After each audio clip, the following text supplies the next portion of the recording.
you boleh tengok balik lah. You can share balik later on during your exam ke apa semua. Well, talking about examination, straight away, I have a good news for you. Bukannya saya malas, bukannya saya nak kata awak pun malas, tapi due to our nature of learning sekarang ni, online apa semua tu, so for the exam, most convenient kalau kita buat dalam bentuk MCQ. Okay? So most convenient dalam bentuk MCQ. So dalam bentuk MCQ ni maknanya you kena betul-betul faham. Kalau you tak faham pun you can always answer. And it will be 1,000 times easier for me to marks the auto generated macam tu. Kalau essay ni it will be different. Cumanya kelemahan dia, you lack of writing skill later on. Mungkin pelajar generasi COVID ni yang banyak jawab soalan melalui MCQ ni, mungkin you nak jawab melalui essay, later on you will face problem. But anyway, that is the thing that we need to settle now. So kalau MCQ pun MCQ lah sekarang, it will make things both easier for me and as well as for you. Alright, tapi apabila time you kena jawab essay, next year, next semester ke apa semua, tak apalah, you will find a way. Life always find a way. Macam tu, nak hidup kan. Okay, and then barulah kita tengok framework for effective marketing strategies. There's always framework for marketing strategies. Okay, so this is you know why we need to study services. Cuba you tengok dekat sini. Services dominate most economies and are growing rapidly. Services apa? Services marketing. Maknanya kita nak provide marketing yang dalam bidang services. Kalau marketing kita boleh market product and as well as services. Tapi services ni lagi banyak daripada produk sebenarnya. What are the services? Services, concert pun dikira services.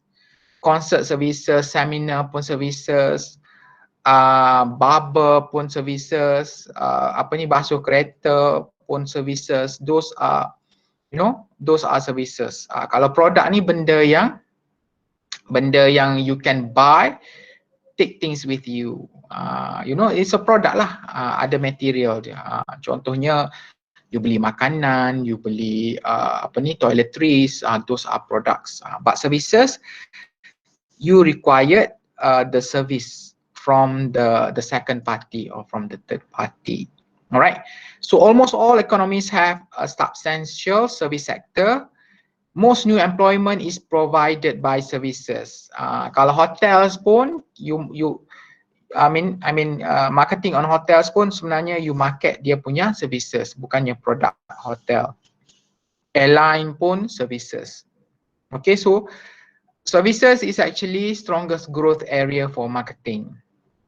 So understanding services offers you a personal competitive advantage.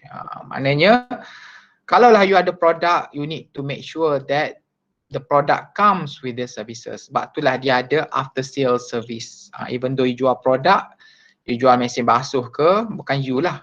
Company-company besar walaupun dia jual mesin basuh ke, jual laptop ke, jual freezer ke, tapi dia ada guarantee for 1 year. Kalau rosak within 1 year tu ada orang datang servis dekat rumah apa semua. Those what we call after sales service. So that's why we need to study services or service marketing supaya kerana benda ni account for many things. So contribution of services industries to global GDP, cuba you tengok. 63%, maknanya servis tu lagi banyak daripada other punya industri. Sir? Yes? Sorry to interrupt, sir.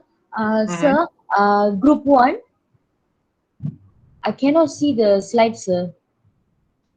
Group 1 ya? Yes, sir. Group 2 pun sama, sir. Thank you, sir. Okey, baru nampak, sir. Terima kasih, sir. Baru nampak slide? Yes, sir. Yes, sir. Baru nampak? Yes, sir. Mungkin saya tak boleh full Tadi screen dia kot. tak dekat first slide. Mungkin saya tak boleh full screen kot. Mungkin lah. Okay, cuba you tengok dekat sini. Services tu 63%, maknanya is a big chunk of industry. Okay. The industry itself tu maknanya other industry lah. And agriculture is 6%. So this one ni very rough punya figure, tapi dia nak cakap 60% of the global GDP, gross domestic product, comes from services, bukan from product ataupun from other punya field. Alright. So kita tengok. Okay, boleh jalan slide jalan? Boleh sir. Jalan sir. Yes, Boleh sir. Okay. Boleh. Alright, good. Cuba you tengok dekat sini, estimate size of service sector in selected countries. Cuba tengok, paling banyak sekali dekat Jersey, Cayman Island, Hong Kong and Bahamas, 90%. Dia punya GDP bergantung kepada services. And then Saudi Arabia 30%, Laos 27%. Laos is one of the Southeast Asia countries. Saudi Arabia ni salah satu daripada negara Middle East. Kalau Jersey, Cayman Island, Hong Kong, Bahamas ni, Bahamas is one of the Caribbean island. Hong Kong ni Asian dekat China. Cayman Island ni pun Cayman Island, Jersey, I'm not sure. Cayman Island pun one of the Caribbean punya island. So kenapa? Cuba you tengok dekat sini ni. Why here it mentioned that Bahamas 90% daripada income dia daripada services. Apa yang Bahamas tu offer sebenarnya? Apa yang Hong Kong tu offer? Apa yang Cayman Island tu offer sebenarnya?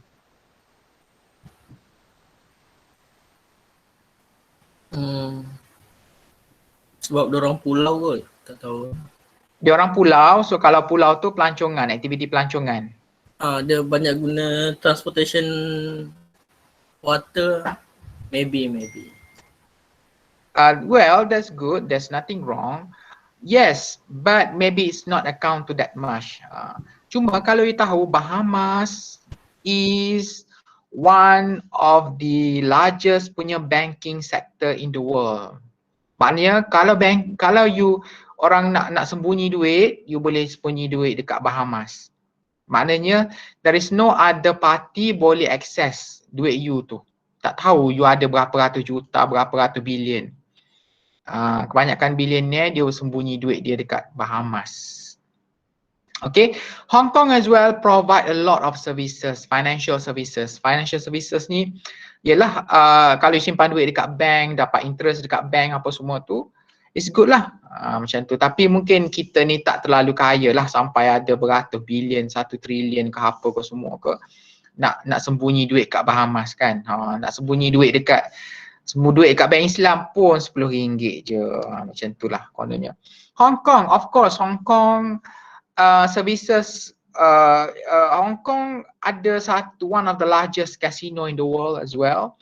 Hong Kong provide a lot of tourism, theme park, financial institution. Those are all service punya industry. And tourism pun Hong Kong is flourishing. So menarik lah. Kalau Saudi Arabia ni mungkin dia tak open negara dia. Saudi Arabia is one of the country yang very conservative, but currently growing lah with the current new crown prince tu. Tapi Saudi Arabia for centuries merupakan negara yang konservatif. They don't really allow tourists, datang ke tempat dia. Bukan tak really allow, maknanya negara dia tu tutup, not much information. Kalau you pergi pun there is so many rules yang you kena follow, culture yang you kena follow. So Mak Saleh nak pakai seksi-seksi pun tak boleh pergi sana. And then it's one of the rich countries tapi services dia tak banyak. Dia tak banyak offer services. Tapi sekarang mungkin melalui airline dia, airline apa yang Saudi Arabia ada? Emirates. Emirates bukan, Emirates is UAE. United Emirates. United Arab Emirates. So kalau Saudi Arabia ni airlines dia dikenali sebagai Etihad. Oh, Etihad. Yes, Etihad tu airline dia yang merupakan base di mana ya? Dia base di sorry, Etihad pun bukan. Etihad pun merupakan airline belong to UAE. Etihad merupakan airline belong to UAE yang mana dia punya terminal di Abu Dhabi. Abu Dhabi itu salah sebuah negeri dalam United Arab Emirates. Kalau Emirates Airline tu belong to UAE juga, yang mana base pangkalan dia adalah di Dubai. Macam tu, maknanya besarnya Emirates ni. Dia ada 2 major airline, very strong. Emirates banyak dia punya services. Kalau Saudi Airlines, Saudi Airlines bukan Etihad. Okay, cuba you tengok dekat sini, Laos comprise of 27% only. Laos tu Southeast Asia. Tapi you kena tengok data ni based on 2013, buku ni 2013, mungkin data ni in 2010. So it 10 years ago punya data and it might change. Tapi mungkin tak jauh banyak lah. Indonesia 39% Indonesia. So services kalau dekat Indonesia ni pelancongan, okay, foreigner know Bali more than Jakarta, ataupun dia tahu Bali tapi dia tak tahu Indonesia tu dekat mana. Bali is one of the amazing punya island lah, and I myself loves to go to Bali and I went there almost every month before COVID. Macam tu, dah duit banyak kan. But anyway, of course I do have some business over there actually. Just a small nice business yang mana I kena pergi setiap bulan to collect the profit and everything. So Malaysia 48%. Malaysia ni dia bukan negara yang provide too much services, tapi still almost half of our country rely on service punya industry. Okay.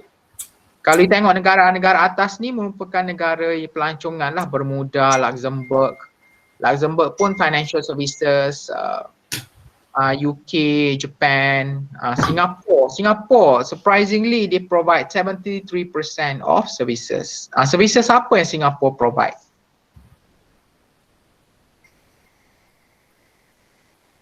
Student Singapore provide services apa?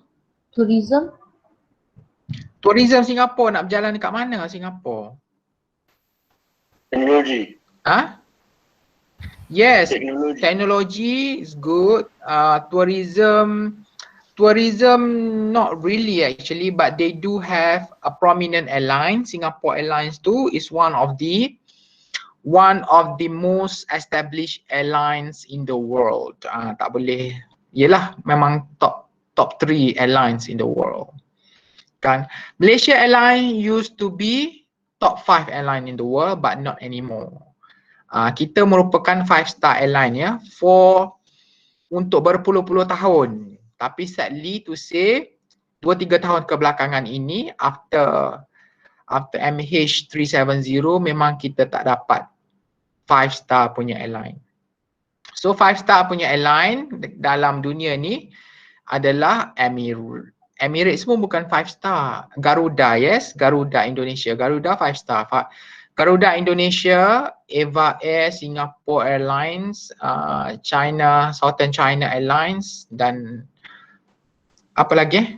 Adalah 1-2 airlines lagi. Okay, Emirates kalau tak silap saya 4-star punya airlines. Malaysia sekarang ni tak ada ranking. Dia tak establish ranking. So it's too bad lah. It's too bad because Malaysia used to be one of the 5-star airlines in the world. Dia ada ranking dia 5-star, 4-star, 3-star. Most of the Western countries punya airline is just 3-star punya airline. Tak semestinya American Airlines tu the services is better than Malaysia Airlines. You pergi American Airlines, you naik flight American Airlines, pramugari dia pun tua-tua, gemuk-gemuk lah, apalah semua. Not really, not as Asian. most of the 5-star airlines belong to Asian countries because we are known for our hospitality. Orang Asia ni memang tak boleh lari, dia memang very soft spoken, lembut. Sebab itulah ramai Western punya airlines pun sekarang dia guna steward and stewardess from Asia, daripada Malaysia, daripada Filipina, daripada Indonesia, kerana memang the manners tu incomparable, tak boleh di-compare lah. Kalau Asian countries ni memang dikenali macam tu. Mungkin untuk negara dia orang susah untuk dia orang to mold, tapi for Asian it should be alright, it should be easy. So powerful forces are transforming service punya market. What are the forces transforming the service market? Cuba you tengok government policy, social changes, business trends, advances in IT and globalizations. So those are the forces that transforming service markets ni. New markets and product categories increase in demand for services, more intense competition. Okay. Innovation in service product and delivery system stimulated by improved technology. Customer have more choice and exercise more power. Sekarang pun kalau nak beli barang, most of the time kita menggunakan online. Maknanya you guna services lah. Apabila you guna online, you banyak guna servis apa? JEDEC lah, apalah semua, courier services tu. So previously tak ada ya, previously tu jarang. And those services tu apabila dunia terputus because of COVID-19, banyak lagi kita guna servis. The platform, the online, we use online punya platform, lagi banyak kita guna services actually. So success hinge on understanding customer and competitors, viable business model, creation of value for customer and firm, and increased focus on service marketing and management. So those are the things lah. Those are the forces that are transforming service punya market. Business trend, advance in IT, globalization, social changes, and government punya policy. Okay. So advances in IT pun now we are shifting towards the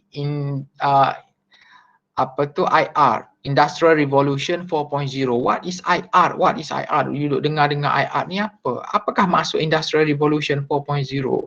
Maknanya revolution yang transform the industry itself. The first IR is when people discover electricity. Prior to electricity, dia guna steam. You guna steam. Nak menjana factory apa semua dia gunakan power of steam. So maknanya lagi susah lah power of steam tu. So after power of steam, kapal apa pun guna steam, ada electricity barulah kita guna electricity. I think the discovery of steam might be the first industrial revolution. Second, electricity. Third, information technology. And fourth is the AI lah, artificial intelligence, internet of things, apa semua tu. It more advanced. Okay, so as a student, you memang tak boleh lari, lepas ni you akan dengar IR 4.0, IR 4.0. So daripada you duk dengar kebel-kebel tu, I rasa baik you have some readings on IR 4.0.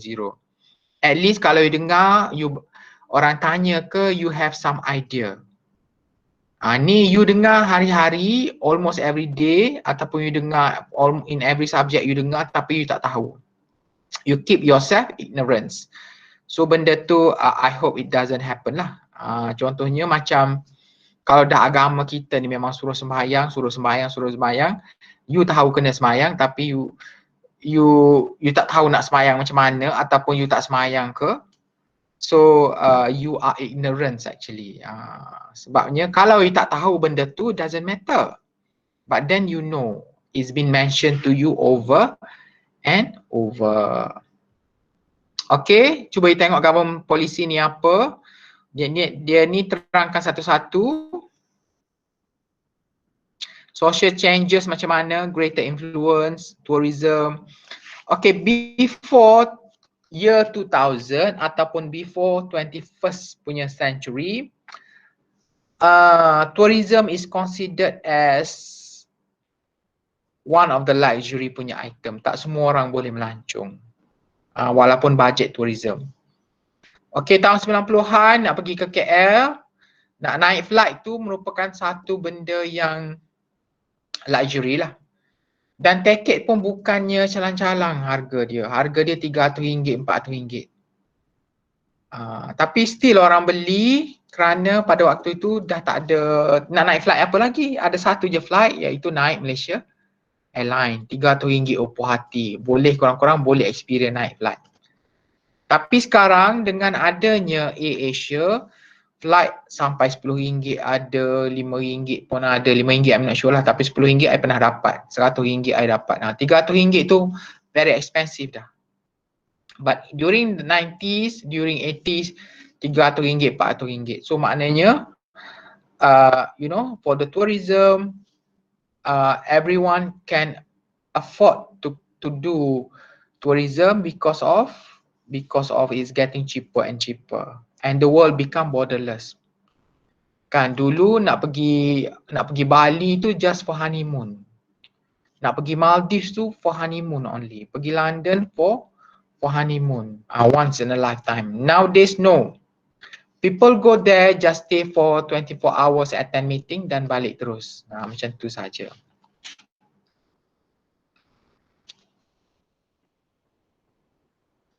Okay, dan juga business trends. Okay, you tengok dekat sini, you boleh baca what are the business trends sekarang ni. The growth of franchising, marketing emphasized by non-profits. Okay, marketing emphasized by non-profit ni banyak lah. Dia bagi contoh museum. Tapi dia ada juga nowadays what we call social enterprise. What is social enterprise? Maknanya you buat bisnes yang mana bisnes you mendapat beri faedah kepada orang kampung ataupun orang sekeliling. Society sekeliling. That is mean by social enterprise. Business you dapat untung ke tak? Yes, dapat untung. Apa contoh social enterprise? Contoh social enterprise, contohnya kalaulah you usahawan cili, you beli cili tu daripada pekebun-pekebun kecil.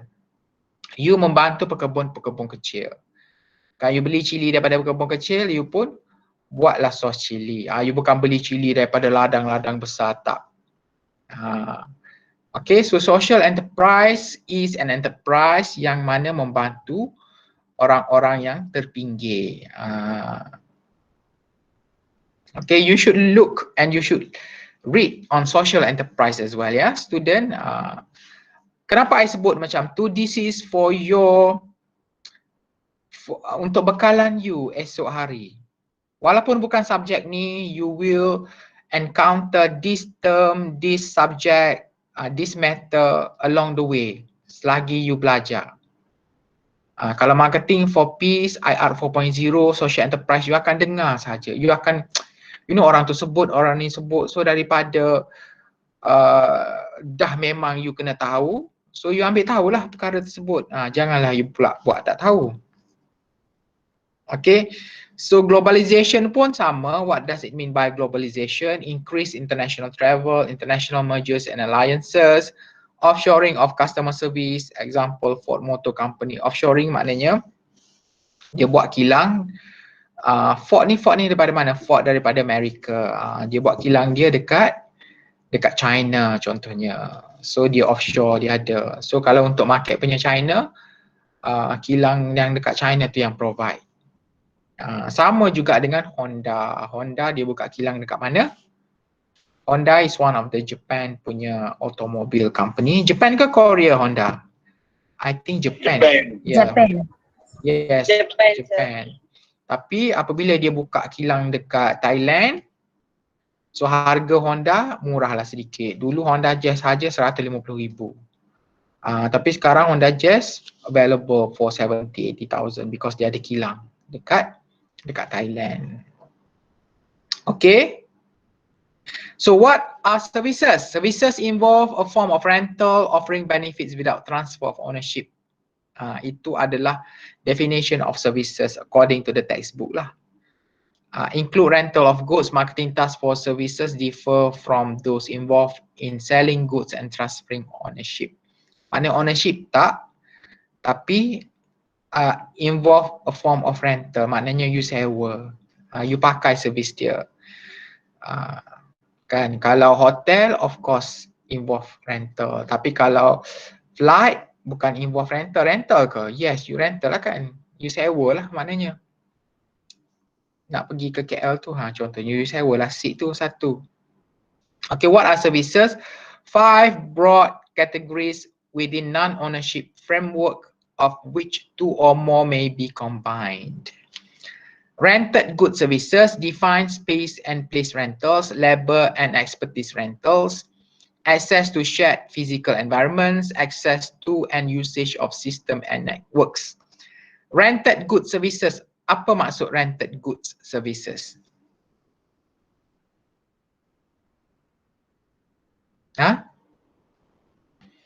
Apa maksud dia? You boleh Google ni, you boleh Google terus. You jangan nak bela-bela, Google terus. Keluar terus. Define space and place rental. Yang ni homestay ke, hotel ke, yang tu lah. Place rental lah. You sewa untuk satu malam. Labor and expertise rentals. Apa labor and expertise rental? Contohnya barber, chef. Kan, you pergi makan dekat restoran tu. Okay, access to shared physical environments. Ni contohnya macam bowling, you pergi public swimming pool.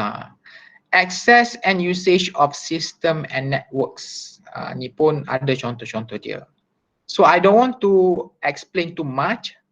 I nak you betul-betul tahu apa contoh-contoh untuk setiap services ni, 5 broad categories of services ni. Mungkin yelah saya nak develop soalan MCQ kan daripada mana? Daripada sinilah. Okay, definition of services are economic activities offered by one party to another, most commonly employed time-based performances to bring about desired result. In exchange for their money, time, effort, service customers expect to obtain value from access to goods, labor, facilities, environment, professional skills, network and system. What are professional skills? Professional skill ni contohnya macam saya lah, pensyarah. You dapat servis daripada UMK. Kerana apa? Kerana you bayar UMK, you bayar yuran kan? So this is my task, my job, my responsibility to give the lecture. Macam tu. Professional skill ni apa lagi? Lawyer. Okay. For broad, apa? For broad categories of services, cuba you tengok. Based on differences in nature of service act, tangible or intangible, and who or what is direct recipient of services, people or possessions. There are 4 broad categories of services. Ni memang soalan yang saya boleh tanya lah ni dalam exam kan. So there are the people processing, possession processing, mental stimulus processing, and as well as information processing. Cuba kita tengok what does it mean. Okay, kalau people processing maknanya services direct at people's bodies. Hairstylist, passenger transportation, healthcare, that's what we call people punya processing. Maknanya directly you boleh merasa. Kalau possession processing, services directed at physical possessions. Contohnya freight transportation, barang you. Barang you, barang apa? You beli telefon online, baju online, cincin beli online, beli bag daripada online. So freight punya transportation. Laundry and dry cleaning.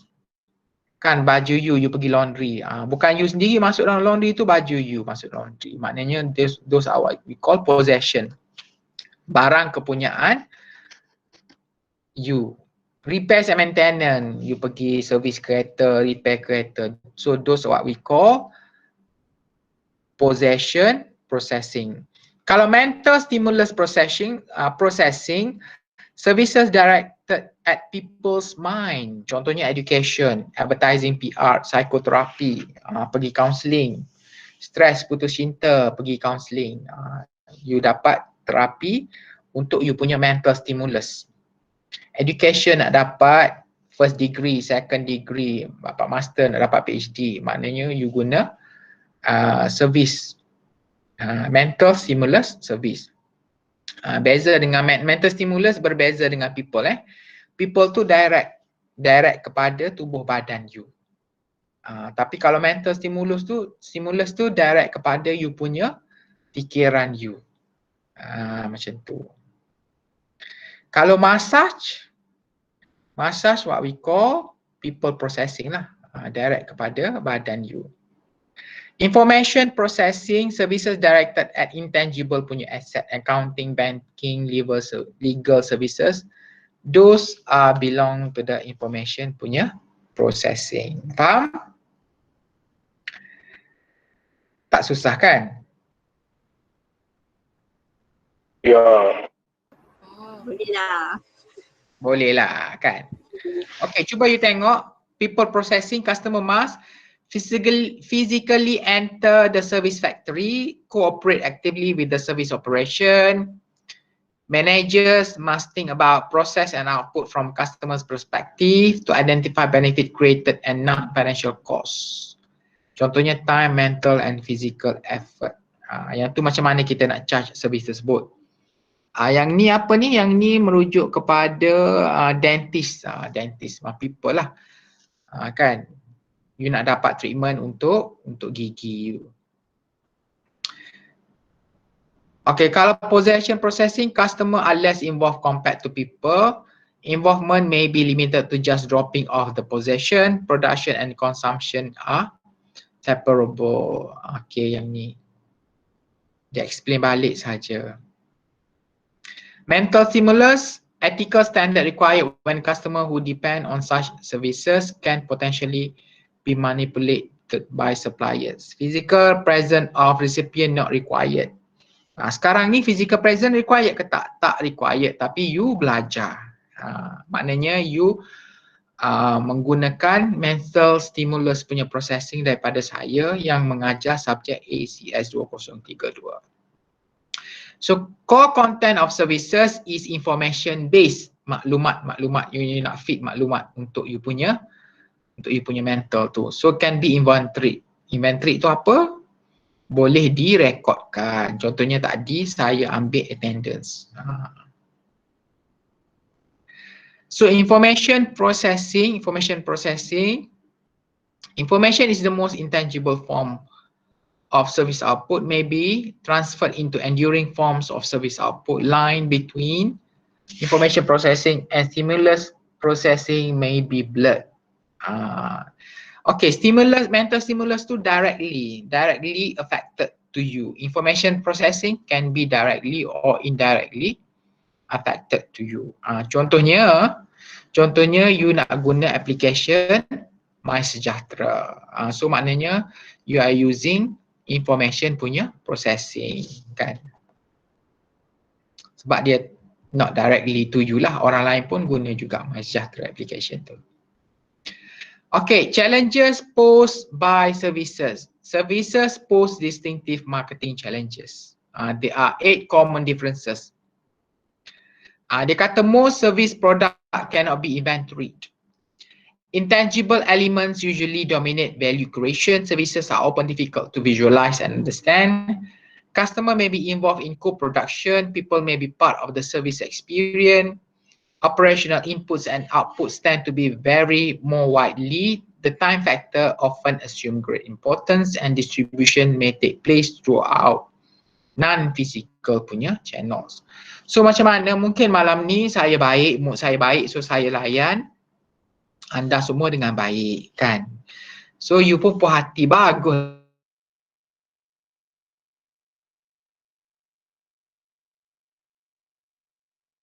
Ajar ni saya bad mood, nak marah-marah kan. So susah nak inventory kerana you are dealing with human kan. Human dia ada moods dia sendiri. So iaitu ada, and it's very intangible. Mungkin malam ni saya ada energy, saya mengajar banyak, ataupun malam ni saya penat. meeting habis pukul 6.30, pukul 7 baru sampai rumah, nak mandi, nak semayang lagi, nak apa lagi, nak tak sempat nak makan lagi, so penat malam ni. Malam esok, malam esok untuk L2 contohnya saya pukul 2 tu dah balik rumah, dah ready, pukul 5 tu dah betul-betul boleh prepare for the class, kelas pukul 8 tu betul-betul efektif contohnya. So it's hard to measure lah the effectiveness ataupun the mental stimulus processing yang you get from me L1 dan juga L2, dia tak sama. Okay, so customers may be involved in co-production. Apa maksud dia co-production ni? Okay, you boleh cari dekat sini, you try to Google je, what does it mean? Sebenarnya kalau you try to Google everything, it will be appear. Walaupun benda ni textbook ya. People may be part of the service experience.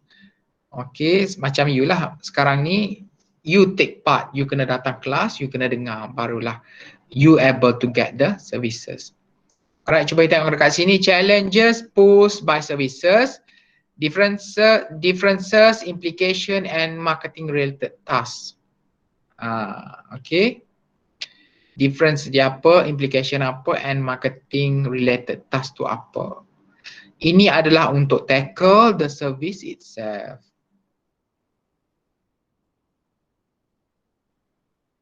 Okay, maknanya when we talking about services, it's going to be very delicate matter, kan? Sebab dia tak sama. We are talking about human. Human tu dia tak sama. Kalau produk lain, kalau human ni lain. Sambung lagi, cuba kita tengok dekat sini. Challenges posed by services. Apa maksud dekat sini? Added by physical intangible element help distinguish goods and services. Intangible elements, cuba kita tengok intangible elements. Yang paling tinggi adalah internet banking.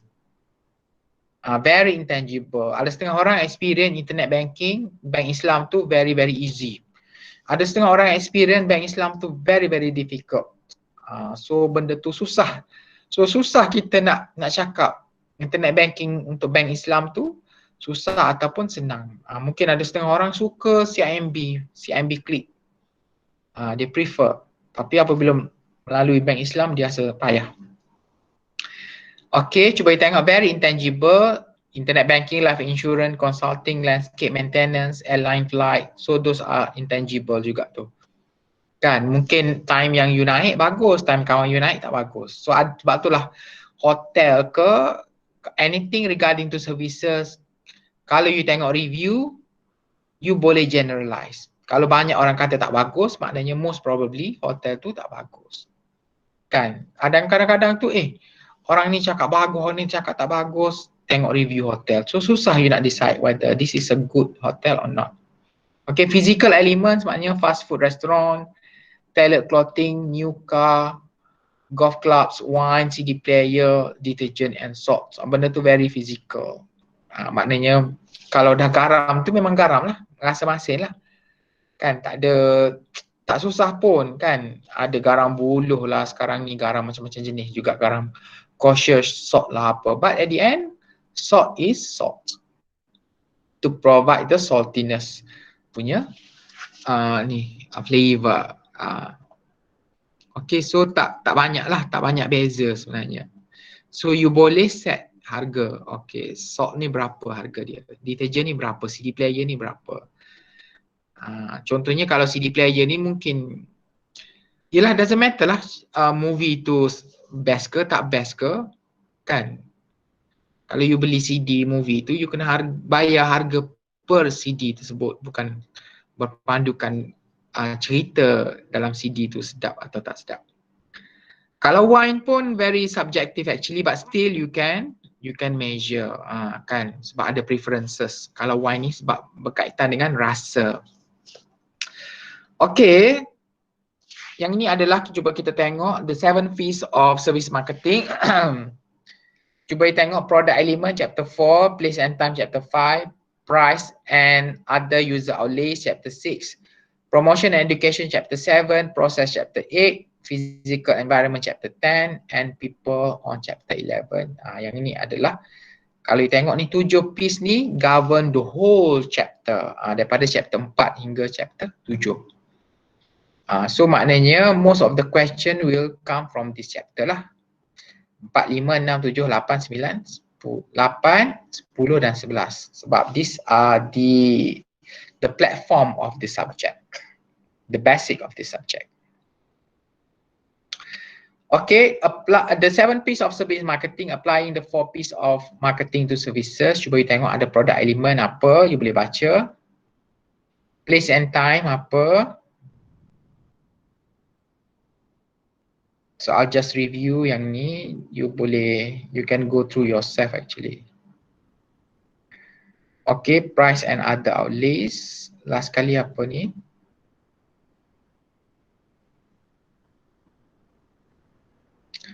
Promotion and education, lagi apa? 4 piece ni banyak kali dah ulang ni. Processes, okay, this one okay, why I skip this one? I want you to read, totally read. Kalau you dengar daripada saya, you won't learn. This is not a rocket science, but you need to read, you need to memorize, and you will apply for many other subjects. You kena tahu you kena tahu 7 piece ni you will be applied for so many subjects. You'll be surprised. So dah alang-alang cover dalam subjek ni, baik you ambil tahu betul-betul capture the understanding, then later on kalau you come up with this subjek pula untuk subjek lain, you boleh tahulah. Okay, physical environment at the end, extended mix. Okay. People, yeah, this is all about the 4 piece. Cuba nak tengok lagi overview. Okay, cuba you tengok overview ni, framework of effective marketing strategies.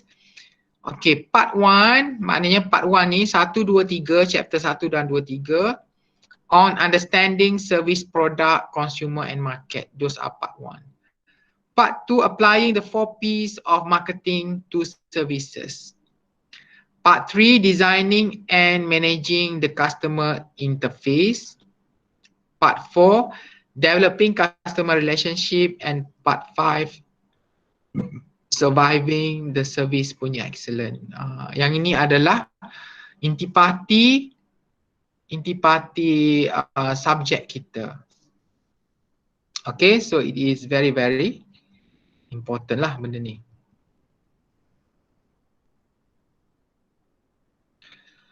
Okay, chapter 1 summary, introduction to services marketing, reason for study services ni you boleh baca ni, doesn't matter ni. Chapter 1 summary, expanded marketing mix comprising of 7 piece instead of traditional 4 piece.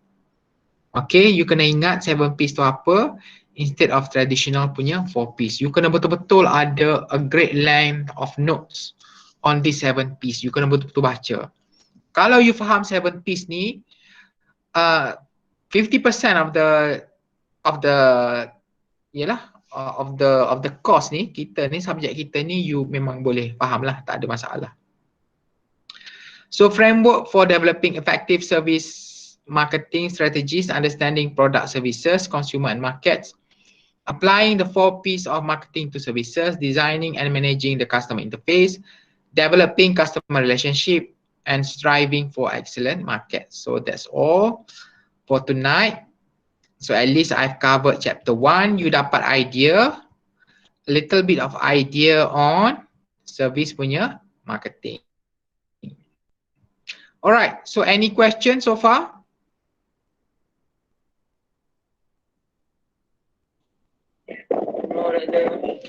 No question, no question. I think you can call it the day. Call it the day ke? And that's all. That's all. Thank you so much. I'll see you next week. Okay, and I'll brief on the tutorial tu, tengoklah macam mana. Tutorial tu I'm not decided yet. Kita perlu ada tutorial ke, tak perlu ada tutorial ke, I give assignments for tutorial ke, nanti kita discuss balik. Alright? Okay? Okay, sir. Okay, sir. So thank you so much and enjoy your evening. Okay, sir. Okay, sir. Thank Bye. you, doctor. Thank you. sir. Thank you, sir.